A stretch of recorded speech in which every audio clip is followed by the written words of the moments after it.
Hello विद्यार्थी मित्रों, very good morning to all of you. Shri Kanya Prathamik विद्यालय कालावड ई लर्निंग एप्लिकेशन में आप सौनु हार्दिक स्वागत है। विषय विज्ञान धोरण 8 सेम 2 चेप्टर नंबर 10। चेप्टर नु नाम है तरुणावस्था तरफ। प्रीवियस लेक्चर नी अंदर छे आपणे संततिनु लिंग निश्चयन केवी रीते थाय छे त्यां सुधी छे लास्ट में आपणे जोयुं हतुं, बराबर। एनी अंदर आपणे क्रोमोसोम एटले के रंगसूत्र विषे थोड़ीक माहिती मेळवेली हती के मनुष्यनी अंदर केटली जोड़ रंगसूत्रो आवेला होय तो के 23 जोड़ रंगसूत्र छे ए आवेला होय छे। एमांथी 22 जोड़ छे ए मेल अने फीमेल में बंनेमां सेम होय छे, ज्यारे 23મી जोड़ छे जे छेल्ली जोड़ छे ई केवी होय तो के ए पुरुष अने स्त्रीनी अंदर केवी होय तो के अलग अलग प्रकारनी छे ए होय छे, बराबर। हवे तमने छे एम प्रश्न थाय के एवुं शा माटे होय, कारण के ए जे छेल्ली जोड़ छे रंगसूत्रनी छे मनुष्यनी अंदर आवेली छे ए केवी होय तो के लिंगी, बराबर। एटले के एनी अंदर एक्स क्रोमोसोम अने वाय क्रोमोसोम एम अलग अलग प्रकारना क्रोमोसोम छे ए पुरुषनी अंदर आवेला होय। एटले के छोकराओनी अंदर जे 23મી जोड़ एटले के छेल्ली जोड़ जे रंगसूत्रनी छे एमां एक क्रोमोसोम छे, एक रंगसूत्र छे ए एक्स धरावे छे, ज्यारे बीजुं छे ए वाय धरावे छे। एवी रीते फीमेलनी अंदर जे छेल्ली जोड़ रंगसूत्रनी छे एनी अंदर पण 2 रंगसूत्र छे, एक जोड़नी अंदर 2 रंगसूत्र आवेला होय। एमांथी ई बंनेनी उपर शुं होय तो के एक्स नामनुं रंगसूत्र छे आवेलुं होय, ज्यारे मेलनी अंदर शुं होय छेल्ला जोड़ रंगसूत्रनी अंदर तो के एक क्रोमोसोम छे ए एक्स होय अने एक वाय होय, बराबर। एटले जे छेल्ली जोड़ छे 23મી जोड़ रंगसूत्रनी ए छे एना द्वारा छे ए छोकरो छे ए संतति छे ए छोकरो आवशे के छोकरी ए निर्णय छे ए आवे छे। त्यारबाद आपणे नेक्स्ट जोईए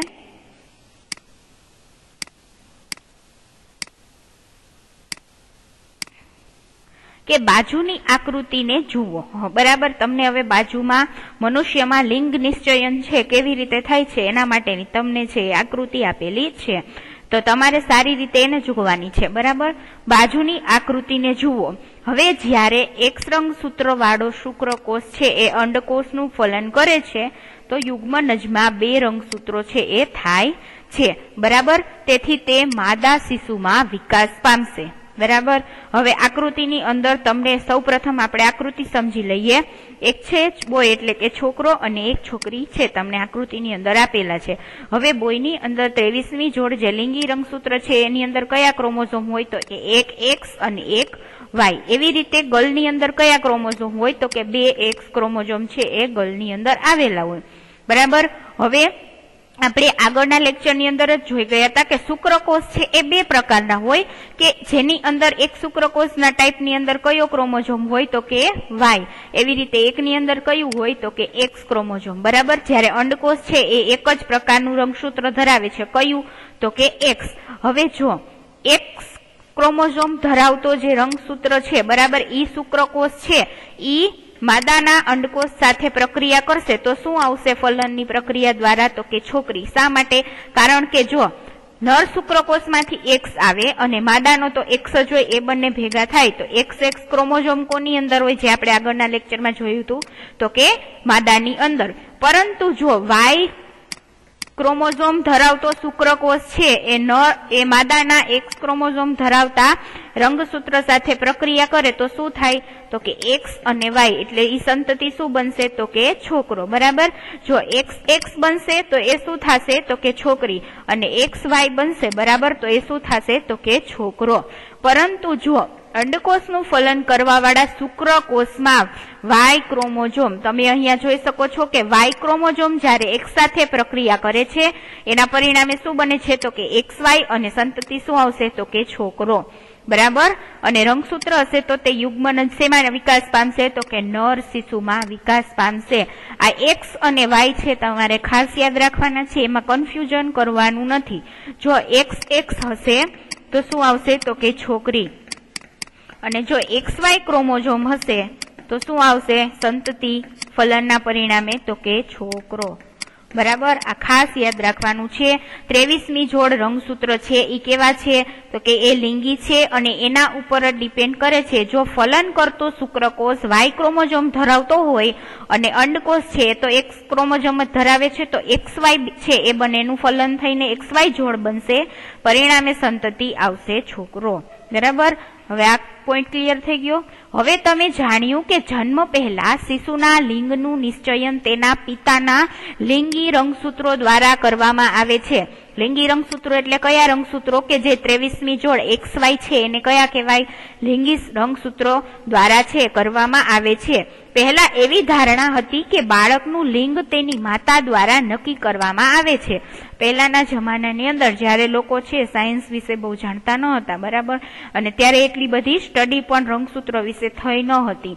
એના પરિણામે એવું ધારવામાં આવતું કે સંતતિ છે એ પુરુષ આવશે કે સ્ત્રી, બરાબર, એટલે કે છોકરો આવશે કે છોકરી, એનો આધાર છે એની માતા ઉપર રાખે છે. પરંતુ તે માન્યતા છે કેવી છે તો કે સંપૂર્ણપણે ખોટી છે. તમે અહીંયા જોયું, બરાબર, તમને ખબર પડી ગઈ કે પુરુષની અંદર જે X ક્રોમોઝોમ અને Y ક્રોમોઝોમ છે એ શુક્રકોષની અંદર આવેલા હોય છે. માદાની અંદર તો X નામના જ ક્રોમોઝોમ આવેલા હોય, Y નામના ક્રોમોઝોમ આવેલા હોતા નથી, બરાબર. એટલા માટે સંતતિ છે એ છોકરો આવશે કે છોકરી એ સંપૂર્ણપણે છે એ સંતતિ છે એ પિતાના લિંગના ઉપર આધાર રાખશે અને આ માટે છે તેને દોષિત માનવી છે એ અયોગ્ય છે. પહેલાના જમાનાની અંદર, બરાબર, એવું માનવામાં આવતું કે જે માતા છે બાળકને જન્મ આપે, બરાબર, એ છોકરો હશે કે છોકરી, એ છે માતાને એના માટે છે એ આધારભૂત ગણવામાં આવતી અને એને દોષી માનવામાં આવતી, બરાબર. પરંતુ એવું નથી, કારણ કે સંતતિનું લિંગ નિશ્ચયન સંપૂર્ણપણે છે એ પુરુષ ઉપર આધાર રાખે છે, બરાબર. એટલા માટે એ માન્યતા કેવી છે તો કે ખોટી છે. ત્યાર પછી આપણે જોઈએ નવો ટોપિક 10.7 લિંગી અંતઃસ્ત્રાવો સિવાયના અન્ય અંતઃસ્ત્રાવો. બરાબર, આપણે જે અંતઃસ્ત્રાવો જોયા ટેસ્ટોસ્ટેરોન અને ઇસ્ટ્રોજન, બરાબર. માદાની અંદર કયો અંતઃસ્ત્રાવ હોય છે? બરાબર, તો કે ઇસ્ટ્રોજન, અને નરની અંદર કયો હોય છે તો કે ટેસ્ટોસ્ટેરોન. એ બંને કેવા અંતઃસ્ત્રાવો છે તો કે લિંગી. હવે એ સિવાયના પણ ઘણા બધા અંતઃસ્ત્રાવો છે જે શરીરને બદલવામાં, બરાબર, આપણને હેલ્પફુલ થાય છે. તો એ કયા કયા છે એ આપણે જોઈએ. હવે તમને બાજુમાં છે એ મનુષ્યમાં અંતઃસ્ત્રાવી ગ્રંથિઓનું સ્થાન દર્શાવતી તમને છે એ આકૃતિ છે એ આપેલી છે. હવે તમારે આકૃતિનું તમારે ધ્યાનપૂર્વક છે અવલોકન કરો અને પિટ્યુટરી ગ્રંથિ દ્વારા સ્ત્રવતા અંતઃસ્ત્રાવોને જનનાંગોને અનેક અંતઃસ્ત્રાવો ઉત્પન્ન કરવા માટે ઉત્તેજિત કરે છે. તમે અભ્યાસ કરી જ ચૂક્યા છો કે પિટ્યુટરી ગ્રંથિ એક અંતઃસ્ત્રાવી ગ્રંથિ છે જે ક્યાં જોડાયેલી છે તો કે મગજ સાથે જોડાયેલી છે, બરાબર. આપણે છે એ આગળના લેક્ચરની અંદર જ જોયું હતું કે પિટ્યુટરી ગ્રંથિ છે એ કેવી છે તો કે એ માસ્ટર ગ્લેન્ડ છે. બધી ગ્રંથિઓનું કંટ્રોલ કોણ કરે છે તો કે પિટ્યુટરી ગ્રંથિ. હવે પિટ્યુટરી ગ્રંથિ છે એ જનનાંગોને છે એ લિંગી અંતઃસ્ત્રાવો ઉત્પન્ન કરવા માટે પ્રેરિત કરે છે, જે આપણે આગળના લેક્ચરમાં જ જોઈ ગયા હતા, બરાબર. હવે પિટ્યુટરી ગ્રંથિ છે એ શુક્રપિંડ તેમજ અંડપિંડ સિવાય આપણા શરીરમાં થાઇરોઇડ, સ્વાદુપિંડ તેમજ એડ્રિનલ જેવી કેટલીક અન્ય અંતઃસ્ત્રાવી ગ્રંથિઓ પણ આવેલી હોય છે, બરાબર. જેવી રીતે પિટ્યુટરી ગ્રંથિ છે એ શુક્રપિંડની અંદર કયો અંતઃસ્ત્રાવ તો કે ટેસ્ટોસ્ટેરોન છે જે નરની અંદર ઉત્પન્ન થાય છે એ, અને માદાના અંડપિંડની અંદર, બરાબર, કયો તો કે ઇસ્ટ્રોજન નામનો જે અંતઃસ્ત્રાવ છે એ ઉત્પન્ન કરે છે. તો એ સિગ્નલ સૌ પ્રથમ કોણ આપે છે તો કે પિટ્યુટરી ગ્રંથિ, બરાબર. પિટ્યુટરી ગ્રંથિ ક્યાં આવેલી હોય? મગજ સાથે જોડાયેલી હોય છે. ફર્સ્ટ લેક્ચરની અંદર જ્યારે આપણે ચેપ્ટરની શરૂઆત કરેલી હતી ત્યારે પણ તમને આકૃતિ બતાવેલી હતી, બરાબર, કે કઈ ગ્રંથિ છે એ ક્યાં ક્યાં આવેલી હોય છે. પિટ્યુટરી છે, એવી રીતે થાઇરોઇડ, એડ્રિનલ, સ્વાદુપિંડ, અંડપિંડ અને શુક્રપિંડ આવી અલગ અલગ ગ્રંથિઓ છે મનુષ્યના શરીરની અંદર આવેલી હોય છે. હવે અહીંયા આકૃતિમાં તમને અલગ અલગ પ્રકારની જે અંતઃસ્ત્રાવી ગ્રંથિઓ છે એ દર્શાવવામાં આવેલી છે. હવે સૌ પ્રથમ જે તમે બ્રેઇનની અંદર આ જોઈ શકો છો એ કઈ ગ્રંથિ છે તો કે પિટ્યુટરી ગ્રંથિ. ખાસ યાદ રાખવાનું છે, હું અહીંયા નામ નિર્દેશન કરું છું કે આ ગ્રંથિ કઈ છે તો કે પિટ્યુટરી ગ્રંથિ, બરાબર. ત્યારબાદ બીજી પણ બે ગ્રંથિ છે એ મગજની અંદર છે આવેલી હોય છે, બરાબર. હાઇપોથેલેમસ અને પિનિયલ ગ્રંથિ. પિટ્યુટરી સિવાય બીજી પણ બે ગ્રંથિ મગજની અંદર આવેલી હોય છે. પિનિયલ ગ્લેન્ડ અને હાઇપોથેલેમસ ગ્લેન્ડ. એટલે ટોટલ 3 ગ્રંથિ મગજની અંદર આવેલી હોય છે, જે આપણે પહેલા લેક્ચરની અંદર જ ભણી ગયા. પરંતુ સૌથી મેઇન કોણ છે માસ્ટર ગ્લેન્ડ? તો કે પિટ્યુટરી ગ્રંથિ. ત્યારબાદ ગળાની અંદર એક ગ્રંથિ આવેલી હોય છે, એને શું કહેવામાં આવે છે? તો કે થાઇરોઇડ ગ્લેન્ડ. બરાબર, એટલે કે થાઇરોઇડ ગ્રંથિ જે થાઇરોક્સિન અને અંતઃસ્ત્રાવોનો સ્ત્રાવ કરે છે. બરાબર, અને એના લીધે આપણા શરીરની અંદર અલગ અલગ પ્રકારના ચેન્જીસ છે એ આવેલા હોય છે, અને થાઇરોઇડ હોર્મોનનું સિક્રેશન છે એ કરે છે. તો બીજી કઈ આવશે? થાઇરોઇડ ગ્રંથિ.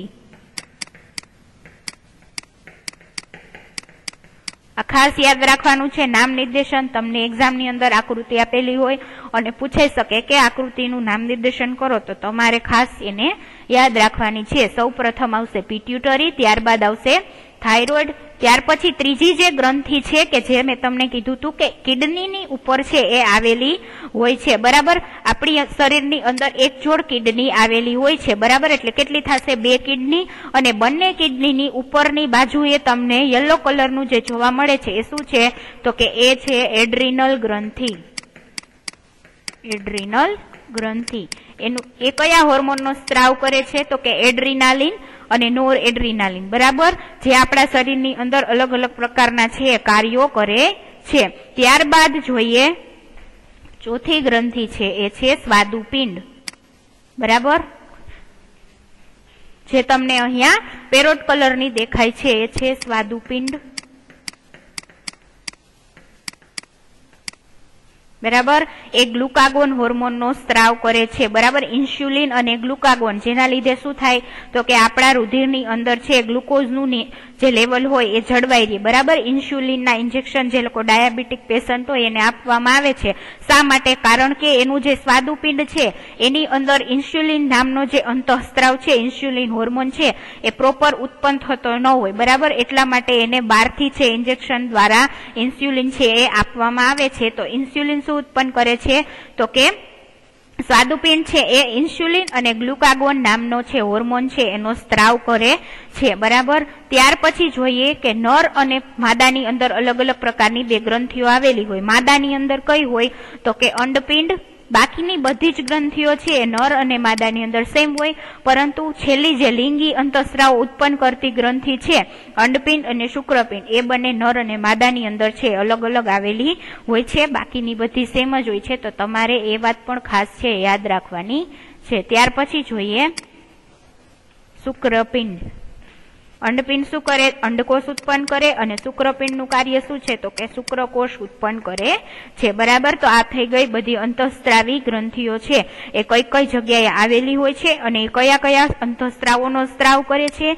પિટ્યુટરી છે એ મગજની અંદર આવેલી હોય, થાઇરોઇડ ગ્રંથિ ગળાના નીચેના ભાગમાં હોય, ત્યારબાદ એડ્રિનલ કિડનીની ઉપર છે, ત્યારબાદ સ્વાદુપિંડ છે જઠર. બરાબર, અને આંતરડાની સાઈડની બાજુએ આવેલી હોય. ત્યાર પછી અંડપિંડ છે એ ક્યાં આવેલું હોય? તો કે ઉરસ ગુહાની અંદર. બરાબર, ત્યારબાદ ગર્ભાશયની બંને બાજુએ. બરાબર, ત્યારબાદ શુક્રપિંડ. બરાબર, આટલી બધી ગ્રંથિઓ છે મનુષ્યના શરીરની અંદર આવેલી હોય છે. ત્યારબાદ જોઈએ નેક્સ્ટ પોઈન્ટ કે બુજો અને પહેલીને યાદ છે. બરાબર, કે જ્યારે તેઓ માસીના ઘરે ગયા હતા અને ત્યાં જે ડોક્ટર હતા ત્યારે તેમને ત્યાં કાકા નામના છોકરાને જોયો હતો. બરાબર, હવે બુજો અને પહેલી છે એ ક્યાં ગયા હતા? તો કે એના માસીના ઘરે છે એ ગયા હતા, અને એના માસી શું હતા? તો કે એ એક ડોક્ટર હતા. ત્યાં એને કાકા નામના એક છોકરાને જોયો હતો. બરાબર, એક છોકરાનું નામ છે કાકા. બરાબર, એને જોયો હતો, ત્યાં આવેલો હતો વિઝિટે. જેનું ગળું કેવું હતું? તો કે વધારે પડતું ફૂલેલું હતું. બરાબર, તો તેની માસીએ તેમને જણાવ્યું કે કાકા નામનો જે છોકરો છે એ ગોઈટર નામના રોગથી પીડાય છે. બરાબર, એટલા માટે એનું ગળું શું થઈ ગયું હતું? તો કે વધારે પડતું ફૂલેલું હતું. અને ગોઈટર શેના લીધે થાય છે? તો કે જે થાઇરોઇડ ગ્રંથિનો રોગ છે. જો થાઇરોઇડ ગ્રંથિ છે એ પ્રોપર અમાઉન્ટમાં હોર્મોન સિક્રેટ ન કરે, એના પરિણામે શું થાય? તો કે ગોઈટર નામનો રોગ છે એ થાય છે. હવે કાકાની થાઇરોઇડ ગ્રંથિ છે એ થાઇરોક્સિન અંતઃસ્ત્રાવ ઉત્પન્ન કરતી ન હતી, જેના પરિણામે શું થયું તો કે એના ગળાની અંદર જે થાઇરોઇડ ગ્રંથિ છે આવેલી છે એના ઉપર સ્વોલન થાય છે, એટલે કે એના ઉપર સોજો આવે અને એના પરિણામે શું થાય તો કે ફૂલાઈ જાય છે. તમે બાજુની આકૃતિની અંદર છે ગોઈટર નામનો રોગ છે એ કેવી રીતે તમને જોવા મળે છે તમને આકૃતિની અંદર બતાવવામાં આવેલું છે કે ગળાની અંદર તમારી અંદર જે થાઇરોઇડ ગ્રંથિ આવેલી હોય એની અંદર સોજો આવે, જેના પરિણામે તમારા ગળાનો જે ભાગ છે ફૂલાઈને કેવો થઈ જાય તો કે પહોળો થઈ જાય છે. હવે ખાસ યાદ રાખવાનું, ગોઈટર નામનો રોગ શેના લીધે થાય તો કે થાઇરોઇડ ગ્રંથિ છે એ પ્રોપર અમાઉન્ટમાં કયો હોર્મોન, ખાસ કરીને એ યાદ રાખવાનું તો કે થાઇરોક્સિન નામનો અંતઃસ્ત્રાવ ઉત્પન્ન કરે, એ જો પ્રોપર અમાઉન્ટમાં ઉત્પન્ન ન થતો હોય તો થાઇરોઇડ નામનો રોગ થાય છે. ત્યારબાદ તેમના માસીએ એમને એ પણ જણાવ્યું કે તેમના માસા છે એ મધુપ્રમેહ, એટલે શું તો કે ડાયાબિટીસ, મધુપ્રમેહને ઇંગ્લિશમાં ડાયાબિટીસ કહેવાય, બરાબર. તો એના માસા પણ કયા રોગથી પીડાય છે તો કે ડાયાબિટીસ નામના રોગથી પીડાય છે. હવે ડાયાબિટીસ તમને શા માટે થાય છે એ જોઈએ.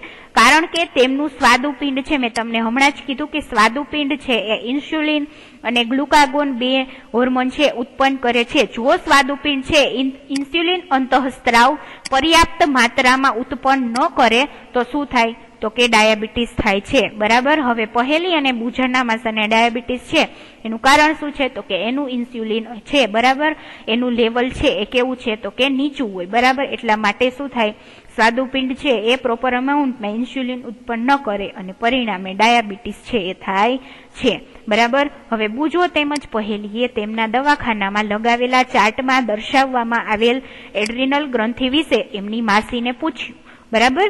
તો એમની માસીએ તેમને જણાવ્યું કે એડ્રિનલ ગ્રંથિ એવા અંતઃસ્ત્રાવોને ઉત્પન્ન કરે છે કે જે રુધિરમાં ક્ષારની માત્રાને સંતુલનમાં રાખે છે. હવે એડ્રિનલ ગ્રંથિ એડ્રિનાલિન નામનો અંતઃસ્ત્રાવ ઉત્પન્ન કરે છે, અને એડ્રિનાલિન અને નોર એડ્રિનાલિન એમ બે જે અંતઃસ્ત્રાવ છે એ એડ્રિનલ ગ્રંથિમાંથી ઉત્પન્ન થાય છે. આપણે આગળની સ્લાઇડમાં જોયું એડ્રિનલ ગ્રંથિનું સ્થાન ક્યાં છે તો કે કિડનીની ઉપર છે આવેલી હોય. એ કયો અંતઃસ્ત્રાવ ઉત્પન્ન કરે તો કે એડ્રિનાલિન અને નોર એડ્રિનાલિન. હવે એની અંદર જોઈએ તો કે એડ્રિનાલિન છે અંતઃસ્ત્રાવ ઉત્પન્ન થાય એ શું કરે છે, એનું કાર્ય શું છે. જેવી રીતે ઇન્સ્યુલિનનું કાર્ય છે કે બ્લડ ગ્લુકોઝ લેવલ છે એનું નિયમન છે કરવાનું છે, બરાબર, કે બ્લડની અંદર શુગરનું જે લેવલ હોય ને એને મેન્ટેન કરવાનું કાર્ય કોણ કરે તો કે ઇન્સ્યુલિન અંતઃસ્ત્રાવ, બરાબર.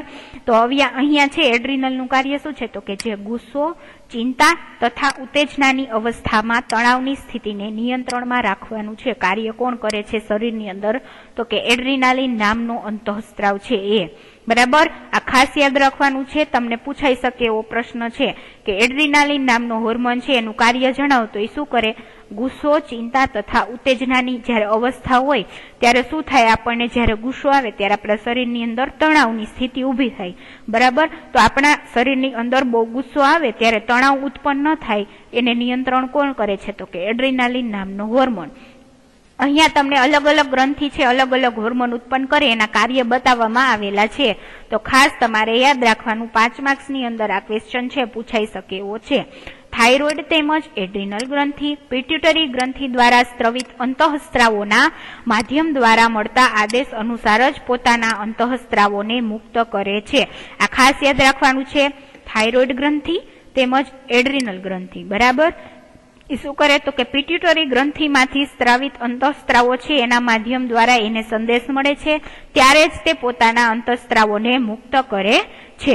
હવે પિટ્યુટરી ગ્રંથિ વૃદ્ધિ અંતઃસ્ત્રાવ પણ ઉત્પન્ન કરે છે જે વ્યક્તિની સામાન્ય વૃદ્ધિ માટે જરૂરી છે. આપણે આગળ વાત કરી જ ગયા છીએ કે પિટ્યુટરી ગ્રંથિ છે કેવી છે તો કે માસ્ટર ગ્લેન્ડ છે એ સંકેત આપે ત્યારબાદ જ બીજી બધી ગ્રંથિઓ છે એ પોતાની અંદરથી શું કરે તો કે હોર્મોન છે અંતઃસ્ત્રાવ એનું સિક્રેશન કરે છે, બરાબર. અને એના પરિણામે આપણા શરીરની અંદર અલગ અલગ પ્રકારના ફેરફારો છે એ જોવા મળે છે. ત્યારબાદ જોઈએ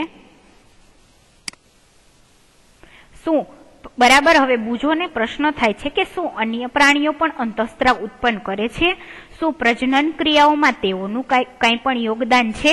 બરાબર, આપણે મનુષ્યની અંદર જોયું કે અલગ અલગ પ્રકારની ગ્રંથિઓ આવેલી હોય, એ શું કરે, અલગ અલગ પ્રકારના અંતઃસ્ત્રાવોનો સ્ત્રાવ કરે છે. મનુષ્ય સિવાય અન્ય પ્રાણીઓ, બરાબર, મનુષ્ય જેવી રીતે સામાજિક પ્રાણી છે એવી રીતે ગાય, ભેંસ, ઘેટા, બકરા, બરાબર, એ બધા પણ શું છે, પ્રાણીઓ જ છે. બરાબર, તો એ પણ શું અંતઃસ્ત્રાવ ઉત્પન્ન કરતા હશે? એનું પણ કોઈ પ્રજનન ક્રિયાની અંદર કાર્ય છે કે નહીં?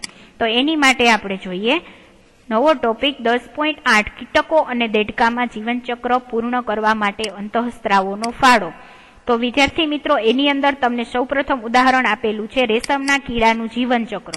બરાબર, તમે ધોરણ 7માં રેશમના કીડા અને દેડકાના જીવન ચક્ર વિશે તો અભ્યાસ કરી જ ચૂક્યા છો. બરાબર, ધોરણ 7 ની અંદર તમારે રેશમના કીડાનું જીવનચક્ર આખું છે ભણવામાં આવતું કે એ શેના દ્વારા નિયંત્રિત થાય છે?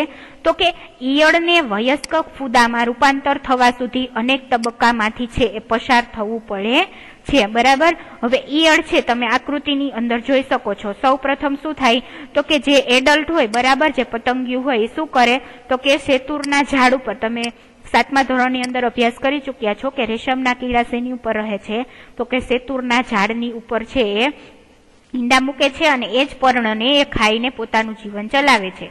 તો હવે આ જે વયસ્ક ફૂદા છે, બરાબર, પતંગિયા, એ શું કરે તો કે રેશમના કીડાની અંદર શેતુરના ઝાડના પાનની ઉપર શું કરે તો કે ઈંડા મૂકે છે, જે તમે આકૃતિની અંદર જોઈ શકો છો. બરાબર, એગ્સ એટલે કે ઈંડા. ત્યારબાદ એ ઈંડાનું શું થાય છે તો કે એ લાર્વામાં છે એ રૂપાંતરણ પામે છે. એટલે કે શું તો કે ઈંડા જ્યારે પરિપક્વ થઈ જાય એટલે એમાંથી લાર્વા, એટલે કે એ ઈયળનો એક ટાઈપ છે, એટલે કે લાર્વા નામની ઈયળ છે એ બને છે. ત્યારબાદ એ ઈયળ છે એ પર્ણને ખાય છે. બરાબર, શેતુરના ઝાડને એ ખોરાક સ્વરૂપે લે છે અને શેમાં રૂપાંતરણ પામે છે? લાર્વા છે એ પ્યુપામાં રૂપાંતરણ પામે છે અને એને પ્યુપા અથવા તો કોકોન કહેવામાં આવે છે. બરાબર, અને એની ફરતે છે એક તારના ગૂંચળા જેવું આવરણ બનાવી લે છે, જેને આપણે પ્યુપા કહીએ છીએ. એમાં જ્યારે આપણે રેશમ કલેક્ટ કરવું હોય, બરાબર, રેશમના કીડામાંથી, તો આપણે કયા સ્ટેજમાંથી એને લઈ તો કે પ્યુપા જ્યારે બને ત્યારે આપણે એને કલેક્ટ કરી લેવાનું અને એમાંથી જ એની ફરતે જે વીંટળાયેલા વ્હાઇટ કલરના તાર છે એનો આપણે રેશમ તરીકે ઉપયોગ કરીએ છીએ. અને પ્યુપા ત્યારબાદ અંદરથી નીકળીને શું બની જાય તો કે વયસ્ક ફૂદું છે એ બની જાય છે. બરાબર, તો આ શેની થઈ ગઈ તો કે મોથ લાઈફ સાયકલ, એટલે કે રેશમના કીડાનું જીવન ચક્ર. હવે ધોરણ 7માં અભ્યાસ કરેલ રેશમના કીડાના જીવન ચક્રને તમારે યાદ કરવાનું. મેં તમને આકૃતિમાં સમજાવી દીધું કે કેવી રીતે છે ઈંડામાંથી છે લાર્વા બને છે, ત્યારબાદ લાર્વામાંથી પ્યુપા અને પ્યુપામાંથી એડલ્ટ છે એ ફૂદાનું નિર્માણ થાય છે. આ બધું કેવી રીતે થાય તો કે કીટકોમાં કાયાંતરણનું નિયંત્રણ શેના દ્વારા થાય તો કે કીટ અંતઃસ્ત્રાવો દ્વારા થાય છે. જેવી રીતે મનુષ્યની અંદર અંતઃસ્ત્રાવો દ્વારા શરીરની અંદર વૃદ્ધિ અને વિકાસ થાય, એવી રીતે કીટકોની અંદર પણ શેના દ્વારા થાય છે તો કે મેઇન અંતઃસ્ત્રાવો દ્વારા છે એ કાયાંતરણ નામની પ્રક્રિયા છે કીટકોની અંદર જોવા મળે છે. બરાબર, એ પણ તમારે ખાસ યાદ રાખવાનું. ત્યારબાદ છેલ્લો ટોપિક જોઈ લઈએ, દેડકાનું જીવન ચક્ર. બરાબર, આપણે ફૂદાની તો વાત કરી લીધી કે એનું જીવન ચક્ર છે શેના દ્વારા નિયંત્રણ છે તો કે અંતઃસ્ત્રાવો દ્વારા. એવી રીતે દેડકાની અંદર પણ તમને જોયા હતા. બરાબર, ધોરણ 7 ની અંદર એની પણ તમે અભ્યાસ કરી ગયા છો. ત્યારબાદ ધોરણ 8 ની અંદર આપણું ચેપ્ટર નંબર 8 છે કોષ રચના અને કાર્યો, એની અંદર પણ તમને દેડકાનું જીવન ચક્ર છે એ બતાવવામાં આવેલું હતું. હવે તમે જોયો કે ટેડપોલને પણ પુખ્ત દેડકો બનવા માટે અનેક તબક્કામાંથી પસાર થવું પડે છે. બરાબર, ટેડપોલ શું છે તો કે દેડકાની જ એક અવસ્થા છે. એને ટેડપોલમાંથી દેડકો જ્યારે બનવું હોય તો એને અલગ અલગ પ્રક્રિયામાંથી પસાર થવું પડે છે. અને લાર્વામાંથી પુખ્ત દેડકો બનવાના આવા પરિવર્તનને શું કહેવાય તો કે કાયાંતરણ કહે છે. જેવી રીતે આપણે જોયું હતું કે ફૂદા છે ઈંડા મૂકે, ઈંડામાંથી પાછો જે પુખ્ત વયનું ફૂદું બનવા માટેની પ્રક્રિયાને શું કહેવાય તો કે કાયાંતરણ કહેવામાં આવે છે. એવી રીતે લાર્વામાંથી પુખ્ત દેડકો બનવાના પરિવર્તનને શું કહેવાય તો કે કાયાંતરણ કહે છે. હવે દેડકામાં થાઇરોઇડ દ્વારા સ્ત્રવિત અંતઃસ્ત્રાવ થાઇરોક્સિન વડે તેનું નિયમન થાય છે. બરાબર, આપણા શરીરની અંદર આપણે આગળની સ્લાઇડની અંદર જોયું કે થાઇરોઇડ ગ્રંથિ થાઇરોક્સિન નામનો હોર્મોન સ્ત્રાવ કરે. એ શું કરે છે તો કે ગુસ્સો, ચિંતા અને તણાવની જ્યારે પ્રક્રિયા આપણા શરીરની અંદર થતી હોય ત્યારે એને નિયંત્રણમાં રાખવાનું કાર્ય કોણ કરે તો કે થાઇરોક્સિન નામનો હોર્મોન. અને દેડકામાં થાઇરોક્સિન નામનો હોર્મોન શું કરે? બરાબર, તો કે થાઇરોક્સિનના ઉત્પાદનના પરિણામે પાણીમાં શું થાય તો કે આયોડિનની હાજરી છે એ આવશ્યક હોય છે, બરાબર. પાણીની અંદર છે આયોડિનનું પ્રમાણ હોવું જોઈએ, બરાબર. હવે તમને ખબર જ છે કે દેડકો દરિયાના પાણીની અંદર ઈંડા મૂકે તો દરિયાના પાણીની અંદર આયોડિન છે, બરાબર, એ રહેલું હોય છે, બરાબર. એટલે શું થાય તો કે થાઇરોક્સિનનું ઉત્પાદન કરવું હોય તો દરિયાના પાણીની અંદર આયોડિન હોવું જરૂરી છે. હવે ટેડપોલ જે પાણીમાં વૃદ્ધિ કરી રહ્યા હોય તેમાં જો પર્યાપ્ત માત્રામાં આયોડિન ન હોય તો ટેડપોલ છે એ પુખ્ત દેડકામાં પરિવર્તિત થતો નથી. એટલે દેડકાને છે પુખ્ત બનવા માટે શેની જરૂર છે તો કે આયોડિનની જરૂર છે. જો આયોડિન પાણીની અંદર પર્યાપ્ત માત્રામાં હશે તો જ છે ટેડપોલ શેમાં રૂપાંતરણ પામશે તો કે એડલ્ટ દેડકાની અંદર રૂપાંતરણ પામશે. દેડકો છે પાણીની અંદર શું કરે તો કે એગ્સ એટલે કે ઈંડા મૂકે છે, જે તમે આકૃતિની અંદર જોઈ શકો છો. એ ઈંડા ધીમે ધીમે વૃદ્ધિ પામીને એમાંથી શું બહાર આવે છે તો કે ટેડપોલ, જે દેડકાની એક અવસ્થા છે. ટેડપોલમાંથી શું બને તો કે ફ્રોગલેટ, કે જે તમે જોઈ શકો છો આકૃતિની અંદર કે ગરોળી જેવું પ્રાણી છે બને છે, જે કેવું હોય તો કે પૂંછડી વાળું હોય છે. ત્યારબાદ ફ્રોગલેટમાંથી શું બને છે તો કે પુખ્ત દેડકો છે એ બને છે. તો જેવી રીતે મનુષ્યની અંદર પણ અંતઃસ્ત્રાવો છે એ આવશ્યક છે, બરાબર, વૃદ્ધિ અને વિકાસ માટે, કે આપણે જોયું તો કે બાલ્યાવસ્થા પૂરી થાય એટલે શું થાય તો કે તરુણાવસ્થા ચાલુ થાય. એની અંદર શરીરની અંદર અલગ અલગ બદલાવ આવે.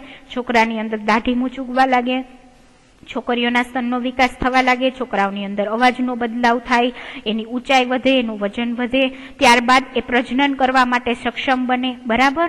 હવે આ બધા બદલાવો શેના દ્વારા થાય છે તો કે અંતઃસ્ત્રાવો દ્વારા. તો મનુષ્ય સિવાય પ્રાણીઓની અંદર પણ આવું જોવા મળે છે. એની અંદર આપણે બે ઉદાહરણ જોયા, ફૂદાનું જીવનચક્ર કે રેશમના કીડાનું જીવનચક્ર, અને ત્યારબાદ જોયા દેડકાનું જીવનચક્ર. હવે ત્યાર પછીનો નેક્સ્ટ પોઈન્ટ છે આપણે નેક્સ્ટ લેક્ચરની અંદર જોશું. Thank you.